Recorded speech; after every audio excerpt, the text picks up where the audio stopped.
আমি সত্যের পথে আছি, আমি দুস্থ অনাথদের মধ্যে আছি, নিজেকে বিলিয়ে দিয়েছি। অবশেষে কৃষ্ণকালী মায়ের মন্দিরে সেবায়িত মঙ্গলা মা মুখ খুলতে বাধ্য হলো। অবশেষে কৃষ্ণকালী মায়ের মন্দির সেবায়িত মঙ্গলা মা মুখ খুললো। এতদিন চুপচাপ সহ্য করে নিয়েছিল, এতদিন ধরে যা কিছু হয়েছিল সবকিছু চুপচাপ সহ্য করে নিয়েছিল, কিন্তু আর সে সহ্য করতে পারলো না। তাই আজকে মঙ্গলা মা কিন্তু মুখ খুললো। আপনারা ভিডিওতে প্রথমেই দেখলেন সে কি বলছে, আমি সত্যের পথে আছি। এটা কি সত্যি কথা বলছে? সে কি সত্যির পথে চলছে? না সত্যির পথে চলেনি, অসৎ পথে চলছে। চলুন আজকে ভিডিওর মধ্যে আমি সেটাই আলোচনা করব। আজকে মঙ্গলা মায়ের মুখোশ খুলে দেবো টেনে আপনাদের সবার সামনে। আজকে মঙ্গলা মাকে যেটা সত্যি ঘটনা সেটা তুলে ধরবো। চলুন ভিডিওটা প্রথম থেকে লাস্ট পর্যন্ত দেখতে থাকুন, আর মঙ্গলা মায়ের যে আসল রূপ সেটা আজকে আপনাদের সামনে তুলে ধরবো।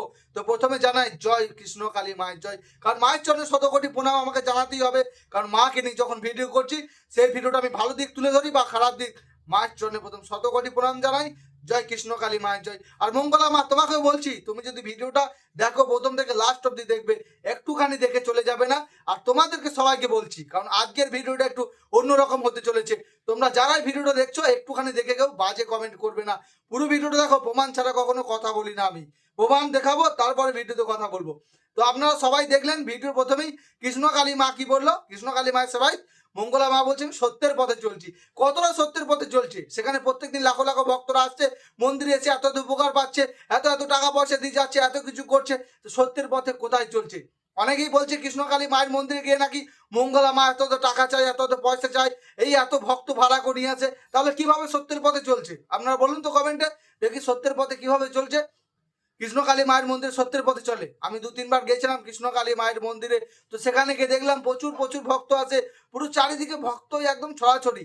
আর সেই জায়গায় অনেকেই কমেন্ট করছে কি কৃষ্ণকালী মায়ের মন্দিরে ভক্তদেরকে ভাড়া করে নিয়ে আসা হয়। তো আজকে প্রথমে সেই কথাটা বলি যে কৃষ্ণকালী মায়ের মন্দিরে ভক্তদেরকে ভাড়া করে নিয়ে আসা হয় না ভক্তরা নিচে থেকেই আসে। তো একটা কথা বলি, কৃষ্ণকালী মায়ের যে মন্দিরে ভক্তগুলাকে ভাড়া করে নিয়ে আসা হয়, তো সেটা যদি সত্যি হতো তাহলে কি হতো, একদিন দুদিন কৃষ্ণকালী মায়ের মন্দিরে ভক্তদেরকে ভাড়া করে আনা হতো। এই যে প্রত্যেক দিন লাখো লাখো ভক্তরা আসে, তাদেরকে এত ভাড়া করে আনার মতো কৃষ্ণকালী মায়ের যে সেবায়িত আছে মঙ্গলা মায়ের ক্ষমতা নেই। মঙ্গলা মায়ের কাছে এত টাকা নেই যে এত এত ভক্ত ভাড়া করে নিয়ে আসবে। আর প্রত্যেক দিন এত ভক্ত ভাড়া পাওয়া যায় না। তো আজকে আপনারা বুঝতে পারলেন যে কৃষ্ণকালী মায়ের মন্দিরে যে ভক্তরা আসে তাদেরকে ভাড়া করে আনা হয় না। এরপর যে কৃষ্ণকালী মায়ের মন্দিরে মঙ্গলা মা যে নিজের মুখে বললো, আবার বলছে, আপনারা শুনুন। আগে আপনাদেরকে শোনাই, তারপর আমি ভিডিওটা কিছু বলছি, আপনারা ভালো করে শুনুন। না, আমি সত্যের পথে আছি, আমি দুস্থ অনাথদের মধ্যে আছি, নিজেকে বিলিয়ে দিয়েছি।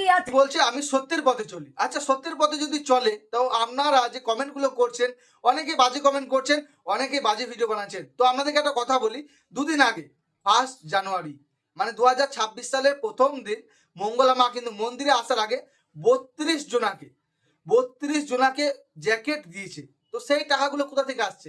এই যে মন্দিরে আপনারা দান করে আসছেন, সেই টাকা থেকেই কিন্তু মঙ্গলা মা অসহায় মানুষের পাশে দাঁড়ানোর চেষ্টা করছে। তাহলে এটাকে বলে সৎ পথে চলা। আপনারা যারা বলছেন না যে মঙ্গলা মা এত এত টাকা, অনেকেই কমেন্ট করে দেখেছি অনেক কোটি কোটি টাকা উঠে গেছে, টাকা লুটে নিচ্ছে। এগুলো আপনাদের ভুল ধারণা। কারণ মঙ্গলা মা কখনো কোনো ভক্তকে বলে না যে তোমাকে 5,000 টাকা দিতে হবে তাহলে আমি তোমার এটা ভালো করে দেবো। মঙ্গলা মা সবাইকে একটাই কথা বলে, তোমরা ভক্তি ভরে মায়ের নাম জপ করো। জয় কৃষ্ণ কালী মায়ের জয়। এই নাম জপ করলে ক্যান্সারের মতো রোগ ভালো হয়ে যায়, বোবাই কথা বলে। তো কৃষ্ণকালী মায়ের মন্দিরের যে সেবায়িত মঙ্গলা মা কখনো কারো কাছে টাকা চায় না, শুধু একটা কথাই বলে, ভক্তি ভরে মাকে ডাকো, মা তোমাদের ডাকে সাড়া দেবেই। তো আপনারা এটাও প্রমাণ পেলেন যে মঙ্গলা মা সবসময় সৎ পথে চলে। এবার অনেকেরই অনেক বাজে বাজে কমেন্ট আসে, তো সেই জন্যই এই ভিডিওগুলো বানানো, যাতে আপনারা সেই কমেন্ট দেখে অনেকেই আবার সত্যি ভাবতে লাগেন। তো একটা কথাই বলবো, আপনারা কখনো কারো কমেন্ট দেখে, খারাপ কমেন্ট দেখে মঙ্গলা মাকে খারাপ বলবেন না। মঙ্গলা মা যে কতটা ভালো মনের মানুষ সেটা আপনারা যদি না কাছে গিয়ে দেখেন সেটা বুঝতে পারবেন না। মঙ্গলা মা খুবই ভালো মানুষ, প্রত্যেক দিন নিজে না খেয়ে না দিয়ে এত এত লাখো লাখো ভক্ত সেবা করে যাচ্ছে। আপনারা সেই দিকটা কেউ বলছেন না। আর কোথায় টাকা লুটে লিছে, এই করে লিছে, ওই করে লিছে, এগুলো ভুল কথা আপনাদের। এগুলা একদম ভুল কথা। আপনারা মন্দিরে না গেলে বুঝতে পারবেন না। আর কৃষ্ণকালী মায়ের মন্দিরের ব্যাপারে যদি আপনাদের কোনো কিছু জানার থাকে অবশ্যই এই ভিডিওর কমেন্ট বক্সে কমেন্ট করে যাবেন। আমি নেক্সট ভিডিও আপনাদের জন্য নিয়ে আসবো। সকলে ভালো থাকবেন, সুস্থ থাকবেন। ভিডিওটা দেখে যদি আপনার 1% ভালো লেগে থাকে চ্যানেলটা ফলো বা সাবস্ক্রাইব করে রেখে দেবেন। জয় কৃষ্ণকালী মায়ের জয়। ধর্ম হোক যার যার, কৃষ্ণকালী মা সবার।